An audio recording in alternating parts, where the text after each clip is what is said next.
Napier ঘাস, হায় রে Napier ঘাস, অনাবৃষ্টি, প্রচণ্ড খরা, ঘাসের এই নেপিয়ার ঘাসের কোনো সম্ভাবনাই ছিল না যে ঘাস হবে। একেবারেই আশাই ছেড়ে দিয়েছিলাম। পরপর ২-৩ বার পরপর বৃষ্টি পাওয়ার কারণে এখন মোটামুটি আশা করা যায় মানে অলরেডি কেটে কেটে খাওয়াচ্ছি নেপিয়ার ঘাস। এই ঘাসের চারা আনেছিলাম আমাদের বোয়ালমারি কবরস্থানের পাশ থেকে। আমি এই নেপিয়ার ঘাসের মোতা নিয়ে আসছিলাম।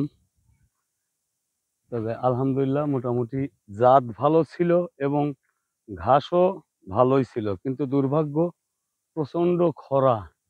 প্রচণ্ড খরা হওয়ার কারণে আশাই ছেড়ে দিয়েছিলাম যে ঘাসই হবে না।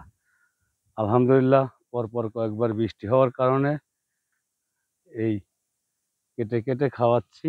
এবার এক হলো এই যে কেটে খাওয়াচ্ছি, আবার এই যে কুশি কুশি হয়ে আবার এদিকে কুশি হচ্ছে। একদিকে কেটে খাওয়াচ্ছি, একদিকে কুশি হচ্ছে। এই একবার থেকে খাওয়াতে খাওয়াতে আর একবার ফুরো হয়ে যায়, আর একবার আবার দেখা যায় খাবার উপযোগী হয়ে পড়ছে। তবে আবার আরো বৃষ্টি লাগবে। এখনো জমিতে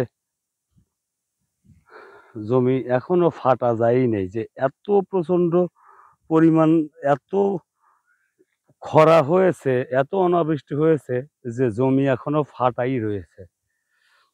পরপর ২-৩ বার বৃষ্টি হওয়ার কারণেই এখন এমন সুন্দর হয়েছে। আপাতত আর কি নিজের গাভীটার খাওয়ানোর চলছে। এই হচ্ছে আমাদের কৃষকের জীবনযাপন।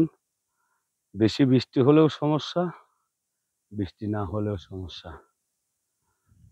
আশা করি ব্যাপারটা বুঝতে পারছেন।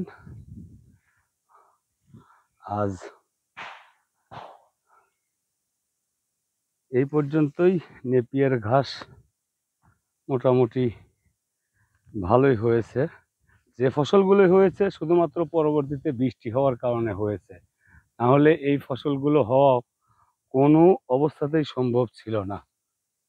পরপর ২-৩ বার বৃষ্টি পাওয়াতে আপনার এই ঘাসগুলো হয়েছে। না হলে একেবারে আশাই ছেড়ে দিয়েছিলাম যে আর কোনো ফসল হবে না বা কোনো ফসল আশা করা যাবে না।